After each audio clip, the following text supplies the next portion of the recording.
3 days after the rescue, the Galactic Council met again. This time, everything was different. The Vorthic Empire had surrendered completely. Emperor Thrax had been removed from power by his own people, who were terrified of what humanity might do next. The new Vorthic leader, General Vex, had already agreed to free all slaves in their empire and pay for the damage they had caused.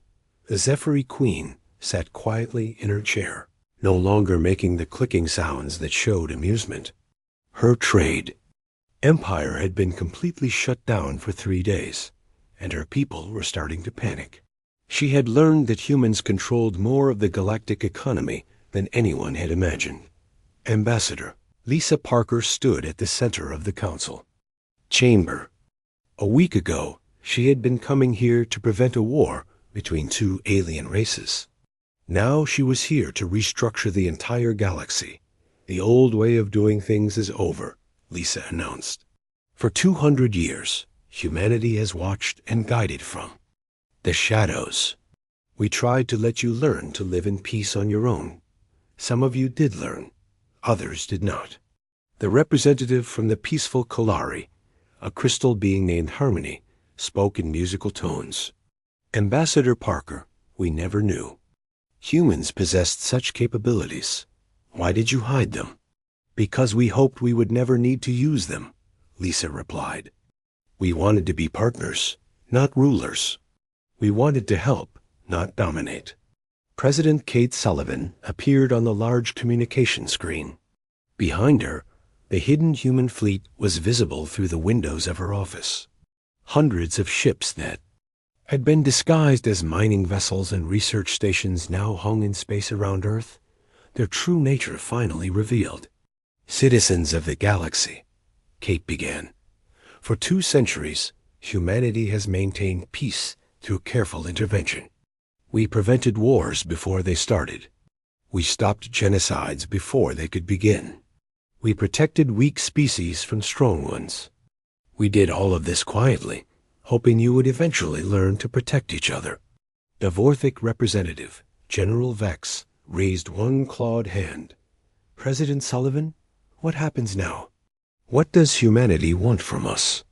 We want what we have. Always wanted, Kate replied.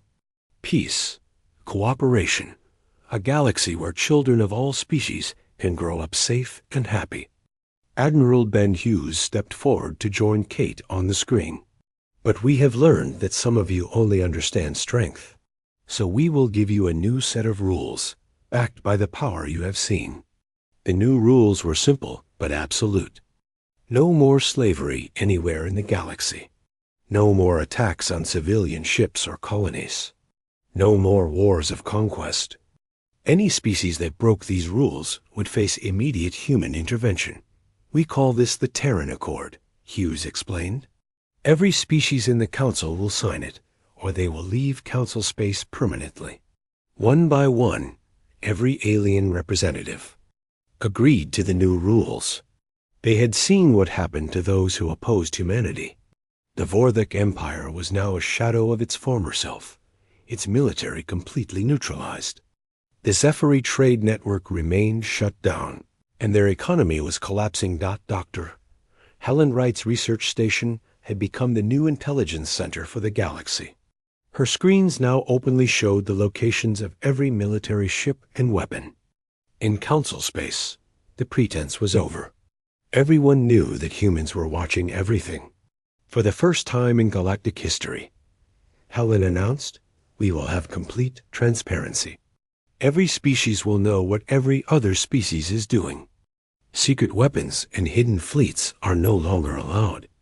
Agent Carl Davis emerged from the shadows on the Vorthic home world. For 12 years, he had pretended to be a simple maintenance worker. Now he stood in the former Emperor's palace as the official human representative to the Vorthic people. We could have conquered you at any time, Carl told the gathered Vorthic officials. We chose not to because we believe that all intelligent life has value. But we will not allow you to threaten innocent people ever again. Agent Maria Santos took control of the Zephyri trade networks openly. The insect-like aliens had to accept that their economy now operated under human oversight. Maria was fair, but firm.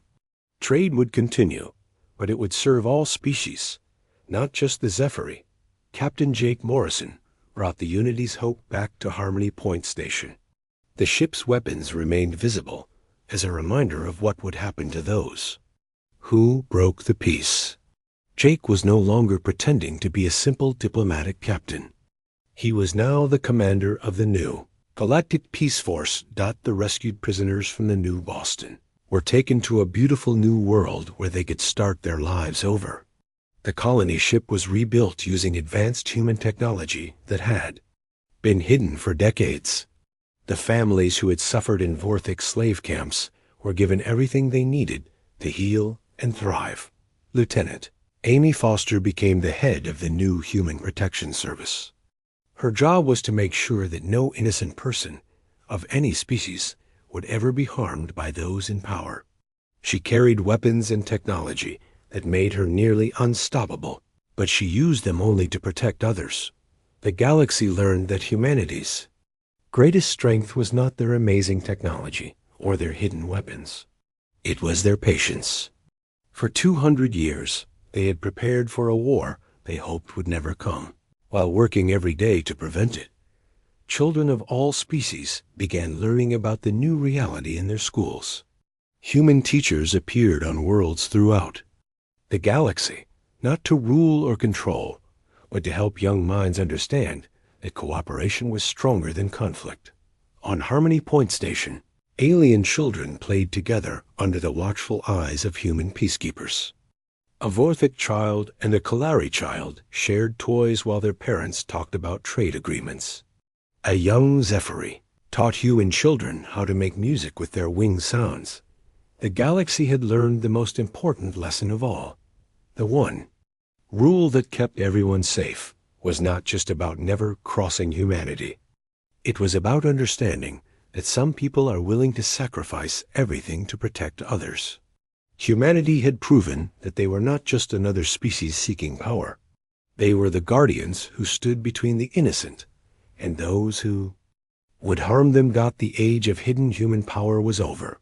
The age of open human protection had begun. And for the first time in galactic history, every parent could sleep peacefully, knowing that their children would wake up safe. The 24-hour deadline came and went. Emperor Thrax had not returned the human prisoners. Instead, he made one final broadcast that would be remembered as the biggest mistake in galactic history. Humans think they can threaten the mighty Vorthic Empire, the Emperor announced from his throne room. We do not negotiate with weaklings. Human slaves will be sold in the markets tomorrow. If humans want war, they shall have it. Commander Ryan Kelly was waiting for those words. He stood on the bridge of a ship that did not officially exist. The New York's Vengeance was 3 times larger than the biggest Vorthic dreadnought, and it carried weapons that could reshape planets. For 20 years, Ryan had commanded ships in the hidden human fleet, waiting for the day when they might be needed. All ships, this is Commander Kelly, he announced to his small fleet. You know what we're here to do. We get our people back. We show no mercy to those who would harm innocents, but we do not become monsters ourselves. Ryan's fleet consisted of only 5 ships, but each one was a masterpiece of human engineering. They appeared in Vorthic space using technology that the aliens could not detect or understand. One moment the space around the Vorthic homeworld was empty. The next moment, 5 enormous human warships hung in orbit like dark angels of death. The Vorthic defense fleet tried to respond. 200 of their best warships moved to intercept the human vessels. It was like watching children with sticks trying to fight grown men with advanced weapons. That the human ships did not fire traditional weapons. Instead, they projected energy fields that simply made the Vorthic ships stop working. Engines died. Weapons powered down. Communication systems went silent. In 30 minutes, The entire Vorthic defense fleet was floating helplessly in space, their crews unharmed but utterly defeated. "This is Commander Kelly to all Vorthic forces," Ryan announced. "We are here to retrieve our people. Do not interfere, and no one will be hurt."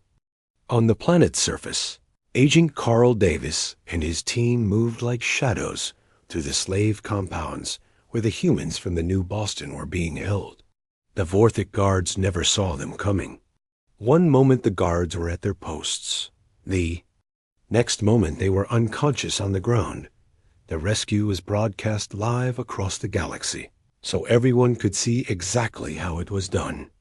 Human soldiers appeared inside locked buildings without using doors. They walked through walls as if the walls were not there. They moved so fast that security cameras could barely track them. Lieutenant Amy Foster led one of the rescue teams through the largest prison compound.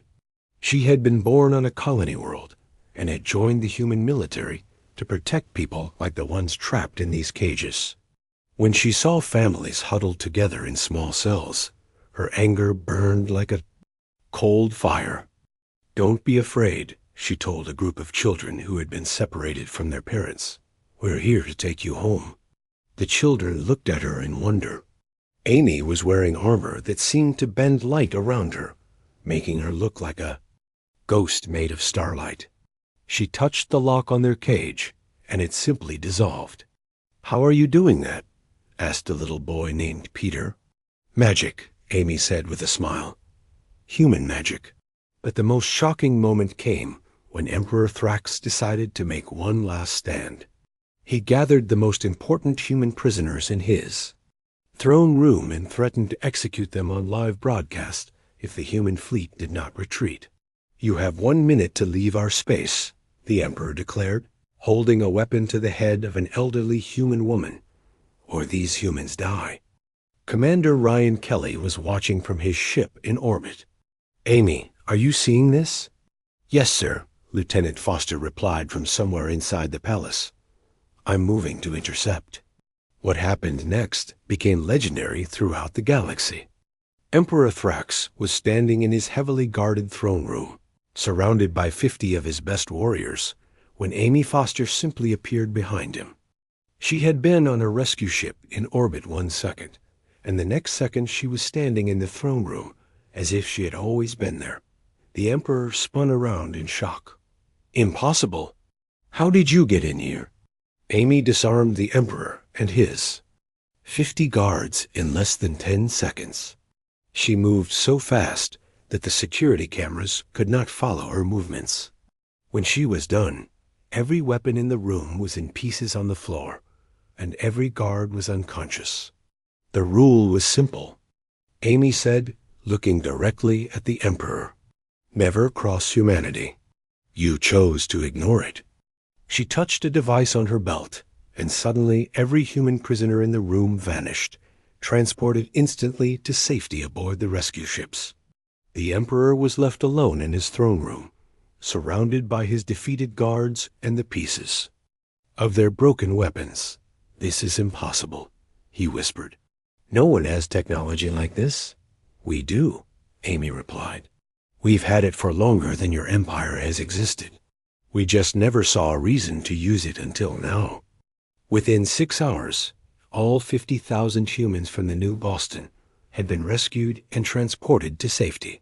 The operation was carried out with surgical precision that left the galaxy stunned. Not a single human prisoner was harmed. Not a single Vorthic civilian was killed. But the Vorthic military was left completely helpless. Commander Kelly's fleet did not stop with the rescue. They began systematically dismantling every Vorthic military installation on the planet. They did not destroy the bases with explosions. Instead, they used technology that simply made the weapons and ships stop working permanently. Dr. Helen Wright continued her broadcast from Deep Horizon Station, showing the galaxy detailed records of every military conflict for the past century. The records proved that humans had been secretly preventing wars and protecting weaker species for generations. Every time the Zephyri tried to invade Kalari space, we stopped them, Helen explained. Every time the Vorthic planned to attack peaceful colonies, we intervened. You thought the galaxy was stable because you had learned to get along. The truth is that we have been keeping the peace by preventing the strong from crushing the weak. The galaxy watched in amazement as human technology made the impossible look easy. Soldiers who could walk through walls, ships that could appear anywhere instantly, weapons that could disable entire fleets without killing anyone. It was like watching gods at work. But the most important thing the galaxy learned was that humans could have used these abilities to conquer everyone years ago. Instead, they had chosen to protect and guide, hoping that other races would learn to live in peace on their own. Now everyone understood the one rule that had kept the galaxy stable for 2 centuries. Never cross humanity, because they were not just another species to be feared. They were the guardians who kept far worse things from happening. 72 hours passed like a slow countdown to disaster. The aliens did nothing. Emperor Thrax made more jokes about weak humans on his public broadcasts. The Zephyri Queen laughed at the idea that humans could threaten anyone. The other council races watched and waited to see what would happen when humanity's deadline arrived at exactly 72 hours and 1 minute after President Sullivan's warning. Everything changed. Captain Jake Morrison brought the Unity's hope out of faster-than-light travel right next to Harmony Point Station. The station was huge, built like a giant wheel spinning in space. Ships from all 12 council races were docked there, waiting to watch humanity embarrass itself. All stations, this is Captain Morrison of the Unity's Hope, Jake announced on all radio frequencies. I am requesting immediate docking clearance. The station controller was a Kalari made of blue crystal who spoke in musical tones. Unity's Hope, you are cleared for diplomatic docking bay 7. Negative, Jake replied. I am requesting military docking bay 1. There was silence for a moment. Military docking bay 1 was reserved for warships and heavy cruisers. No one understood why a small diplomatic ship would want to dock there. Unity's Hope, please confirm your ship class, the controller said. This is the Unity's Hope, Terran Defense Force Dreadnought class, requesting immediate military docking clearance. Every alien on the station stopped what they were doing. The Unity's Hope was supposed to be a small, peaceful ship, but as they watched, the ship began to change shape. Hull plates moved aside to reveal massive weapons. The ship grew longer and taller as hidden sections extended outward. In less than 5 minutes, the small diplomatic vessel had become a warship, larger than anything any of them had ever seen. But that was just the beginning. 12 Vorthic warships had been escorting their delegation to the peace talks. Each ship was the size of a city and armed with enough weapons to destroy planets. The Vorthic were proud of their fleet and liked to show it off to intimidate other races. Jake looked at his weapons officer, Lieutenant Kevin Parker. Kevin, please. Disable the Vorthic escort fleet. All of them, sir? All of them. Try not to hurt anyone. Kevin pressed a few buttons on his control panel.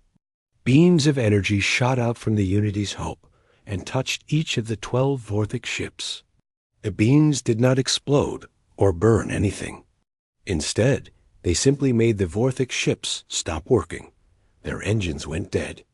Their weapons powered down. Their life support continued to work, but everything else just stopped. 12 of the most powerful warships in the galaxy had been defeated in less than 3 minutes by a single human ship that was supposed to be a peaceful diplomatic vessel. At the same time, something incredible was happening on the Vorthic home world. Agent Carl Davis and his team moved through the capital city like ghosts. They entered government buildings that were supposed to be the most secure places on the planet. They walked past guards who could not see them and through doors that should have been locked. At exactly the same moment, every major government building on the planet lost power, but only for 10 seconds. When the power came back on, every computer, screen in every building showed the same message. We could have done worse. Return the humans. You have 24 hours. The message was signed, the management. Emperor Thrax was in his palace when the lights went out. When they came back on, he found a small device on his desk that had not been there before. The device projected a hologram of a human man in military uniform. "Your Majesty," the hologram said, "my name is Admiral Hughes. As you can see, we can reach you anywhere, at any time. The device I have left on your desk is a gift. It will tell you exactly how many humans are currently inside your palace and where they are located. I think you will find the number surprising." The Emperor activated the device and watched in horror as it showed him that 43 humans were currently inside his supposedly impenetrable palace. They were in his kitchens, his guard rooms, his private chambers, and even in the room where he kept his most valuable treasures. Across the galaxy, the Zephyri discovered that their entire trade network had stopped working. Every cargo ship they owned had suddenly changed course and was heading back to Zephyri space. Every trade agreement they had with other races was suddenly canceled by computer systems they thought they controlled. Maria Santos appeared on every Zephyri communication screen at the same time. "Hello," she said with a smile. "For 8 years, you have trusted me to help manage your trade routes. What you did not know is that I have been slowly taking control of your entire economy. Every ship you own, every trade route you use, every credit you have earned has passed through systems that I control." The Zephyri Queen's mandibles clicked in rage. "This is impossible. Our systems are protected." "Your systems have been mine for 3 years," Maria replied. "I could have crashed your economy at any time. I chose not to because we hoped you would. Learn to play nicely with others. Apparently, you need a lesson." With a few keystrokes, Maria shut down every Zephyri trade ship in the galaxy.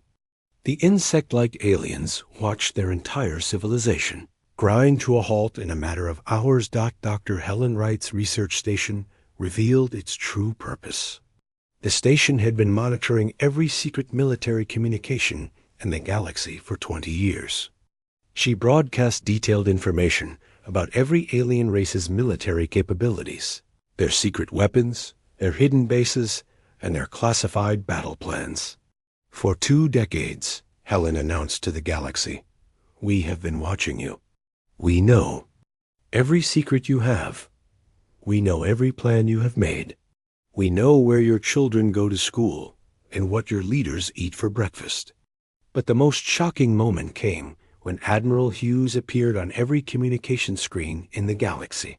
Behind him, what everyone had thought was an asteroid mining operation began to move and change shape. Thousands of asteroids that had been floating in space for years suddenly revealed themselves to be massive spaceships. The mining ships unfolded like flowers blooming, each one becoming a vessel larger than anything the Council races had ever imagined. Weapons appeared that seemed to bend space itself. Engines activated that made the rocks themselves dance through space like toys.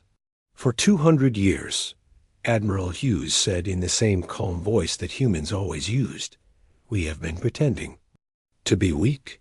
We did this because we hoped you would learn to live in peace without us having to show you what we really are." Emperor Thrax appeared on his own communication screen, his scales pale with fear. "What do you want from us?" "We want our people back," Hughes replied. "We want them returned unharmed within 24 hours. We want you to remember that there is one rule in this galaxy that everyone follows. Never cross humanity or face extinction." The demonstration was complete. In less than 6 hours, humanity had shown that they could disable any fleet, penetrate any defense, and shut down any economy in the galaxy. They had done it all without killing a single alien or destroying a single city. The message was clear. Humanity had been holding back out of kindness, not weakness. and their patience had limits. Dr. Helen Wright was working late in her laboratory on Deep Horizon Research Station. She was studying alien plant samples from 3 different worlds when her computer made a sound she had not heard in 15 years. The sound meant only one thing. Protocol 7 was active. Helen stopped what she was doing and walked to her office wall. She pressed her hand against what looked like a normal metal panel. The panel read her handprint and opened to show a hidden room behind her office. Inside the room were weapons, communication devices, and computer systems that did not match anything else on the station. "Computer, confirm Protocol 7 activation," Helen said. Protocol 7 confirmed. "All agents report to active status immediately." Helen smiled, but it was not a kind smile. For 15 years, she had pretended to be a simple scientist who loved studying plants and small animals. The other researchers on the station thought she was boring and harmless. They were about to learn how wrong they were. On Earth, President Kate Sullivan walked into the council chamber where representatives from all 12 alien races were meeting. The chamber was huge and filled with strange creatures. The Vorthic. Delegations sat in their corner, looking proud and confident. They thought they had won something by attacking the new Boston.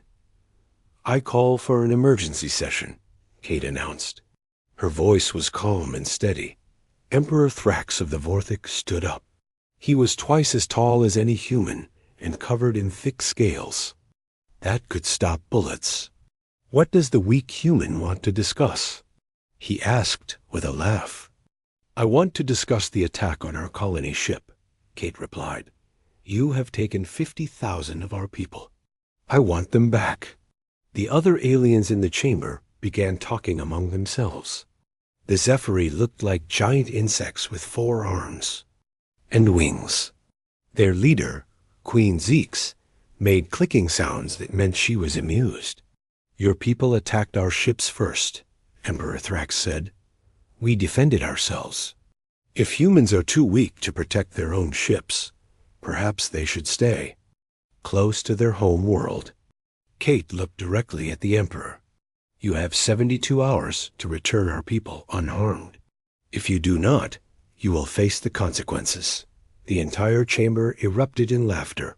Even the peaceful Kalari, who were made of living crystal, made sounds that showed they thought Kate was being foolish.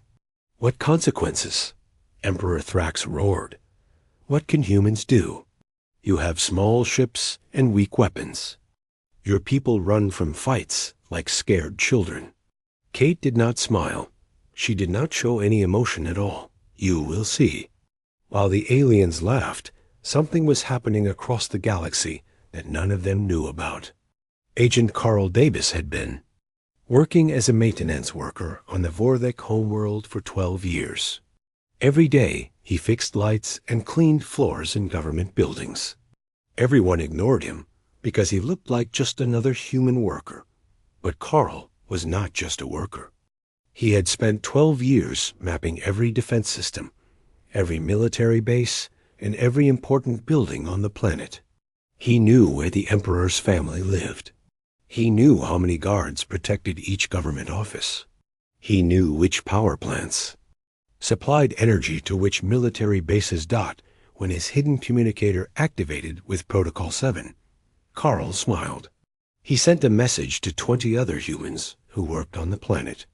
Within 1 hour, they had all received their orders. Far across the galaxy, Agent Maria Santos was having dinner with important members of the Zephyri Trade Council.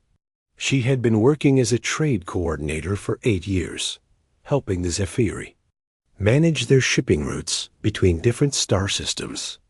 The insect-like aliens trusted her completely because she had helped them make billions of credits in profit. What they did not know was that Maria had been slowly taking control of their entire trade network. Every shipping route, every cargo, manifest, every trade agreement went through computer systems that she could control. The Zephyri thought they were the masters of galactic trade, but Maria could shut down their entire economy with a few computer commands. When her communicator activated, Maria excused herself from dinner and went to her private office. She began typing commands into her computer, and across Zephyr space, cargo ships began changing course. Supply lines that had operated for decades suddenly stopped working. Back on Deep Horizon Station, Dr. Helen Wright activated her hidden communication system. The research station was not what it appeared to be. For 20 years, it had been monitoring every major military movement in the galaxy. The station could track ships from thousands of light years away and listen to communications that the aliens thought were secure. All stations, this is Deep Horizon Control. Helen broadcast on a frequency that only humans could access. Protocol 7 is active. Begin Phase 2 operations. Across the galaxy, humans who had been living quiet lives as farmers, teachers, shopkeepers, and workers began to change. They opened hidden weapon caches that had been buried for generations. They activated communication networks that had never been used. They prepared for something that had been planned for over 150 years. On Earth, Admiral Ben Hughes stood in a room deep underground beneath the capital city. The room contained the largest computer system ever built by humans. The computer was connected to every human ship, every human settlement, and every human agent in the galaxy. Computer, show me the current status of all operations, Hughes said. All agents report ready. Hidden fleets are moving to designated positions. Intelligence networks are fully active. Estimated time to complete preparation is 6 hours. Hughes nodded. He walked to a wall covered with screens showing different parts of the galaxy. One screen showed the Vorthic home world, where Agent Davis and his team were preparing to demonstrate that humans could reach anyone, anywhere, at any time. Another screen showed Zephyr trade routes grinding to a halt as Maria Santos paralyzed their economy.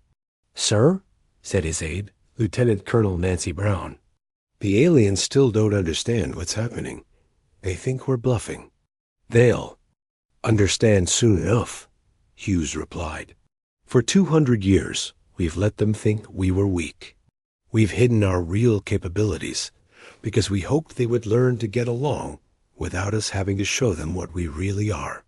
And if they don't learn?" Hughes looked at the screens showing alien worlds that had no idea what was coming. "Then they'll discover why every intelligent species in the galaxy follows one simple rule: never cross humanity or face extinction." The 72-hour countdown had begun, and across the galaxy, humanity was waking up from a long sleep. The peaceful facade was falling away, revealing something that had been hiding in plain sight for 2 centuries. The galaxy was about to learn that the quiet, diplomatic humans they had dismissed as weak were actually the most dangerous predators in known space, and they had been holding back out of kindness, not weakness. Captain Jake Morrison stood on the bridge of his ship, watching the stars move past them. The Unity's hope was not like other human ships. It looked simple and peaceful on the outside, but Jake knew what was hidden inside. He had been flying ships for 20 years, and this one was different from anything he had ever seen. Ambassador Lisa Parker walked onto the bridge carrying her papers. She was going to a big meeting at Harmony Point Station. The meeting was supposed to stop a war between 2 alien races. The Vorthic were large, strong reptiles who liked to fight. The Kalari were made of crystal and very smart. They had been fighting for months, and many people were dying. "How long until we reach the station?" Lisa asked Jake. 2 more days, Jake replied. "The space lanes are clear, and we should have no problems." Lisa nodded and looked out at the stars. She did not know that Jake's ship carried weapons that could destroy entire fleets. The weapons were hidden behind fake walls and under false floors. To everyone else, the Unity's hope looked like a peaceful ship carrying diplomats and supplies. The galaxy had been at peace for almost 200 years. 12 different alien races worked together in something called the Galactic Council. Humans joined the council many years ago after they learned to travel between stars. The other races thought humans were weak and peaceful. They were wrong. Jake's communication officer, Lieutenant Mary Johnson, turned to face him. "Captain, I'm getting a distress signal. It's coming from the New Boston." Jake felt his stomach drop. The New Boston was a colony ship carrying 50,000 humans to a new world. It had families, children, old people, and workers who wanted to start fresh on a distant planet. "Put it on the main screen," Jake ordered. The image that appeared made everyone on the bridge angry. The New Boston was damaged and drifting in space. Parts of the ship were torn open, and small fighter ships were flying around it like sharks around wounded prey. The fighter ships belonged to the Vorthic. "This is Captain Tony Rodriguez of the New Boston," came a weak voice over the radio. "We are under attack by Vorthic raiders. They have taken most of our people. Our engines are dead, and life support is failing. If anyone can hear this, please help us." Jake turned to Lisa. "Ambassador, the New Boston is in protected space. The Vorthic signed agreements saying they would not attack civilian ships." Lisa's face was pale. "I know. This breaks every law we have with them." Lieutenant Johnson looked up from her station. "Captain, I'm getting reports from other ships. The Vorthic are saying the New Boston attacked them first. They claim it was self-defense." Jake knew this was a lie. The New Boston carried no weapons at all. It was a colony ship full of farmers, teachers, doctors, and their families. But he also knew something else. The attack was not random. The Vorthic were testing humanity. "Mary, get me a secure line to Earth Command," Jake said. "Yes, sir." A few minutes later, Admiral Ben Hughes appeared on the screen.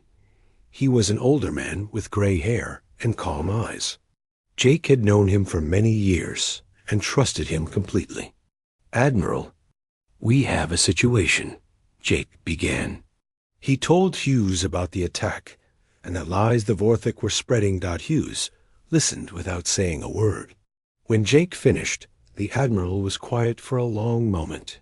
Then he spoke, and his voice was colder than space itself. "Jake, are you carrying full protocols?" "Yes, sir." "All of them." "Then you know what Protocol 7 means." Jake felt a chill run down his back. Protocol 7 was something every human captain knew about, but hoped never to use. It had been created over 150 years ago, but no one had ever activated it. "Sir, are you sure?" "Once we start Protocol 7, there's no going back. The Vorthic have made their choice," Hughes said. "They think we're weak. They think they can take our people and lie about it. It's time to remind the galaxy why we survived on Earth for so long." Lisa stepped forward. "Admiral, what is Protocol 7? Hughes looked at her for a moment. "Ambassador, for 200 years, humanity has played a role. We've acted peaceful and weak because we wanted the galaxy to get along. We hoped the other races would learn to live together without us having to show them what we really are." "I don't understand," Lisa said. "You will," Hughes replied. "Jake, you have authorization to initiate Protocol 7. Show them what the Unity's hope really is." The screen went dark, and Jake turned to his crew. Everyone on the bridge was human, and they all knew what was about to happen. For generations, their families had kept the secret. Now the secret was about to come out. "Computer, authorization Morrison Alpha 77, Jake said clearly. "Authorization confirmed," the computer replied.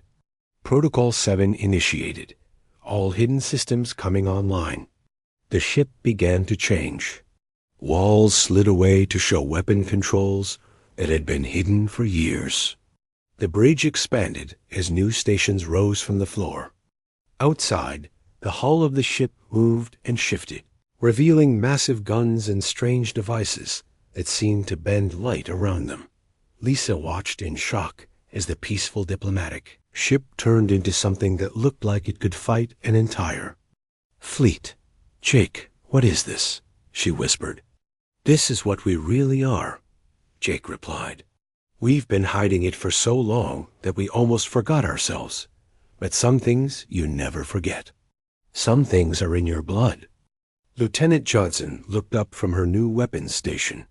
"Captain, I'm getting signals from all over human space. Every ship, every station, every hidden base is coming online. Protocol 7 is active galaxy-wide." Jake nodded. "Good. Send a message to the Vorthik. Tell them they have 72 hours to return our people unharmed. If they don't, they'll learn why the one rule of the galaxy is to never cross humanity." As the Unity's hope changed course toward Vorthik space, Jake thought about his grandmother's stories.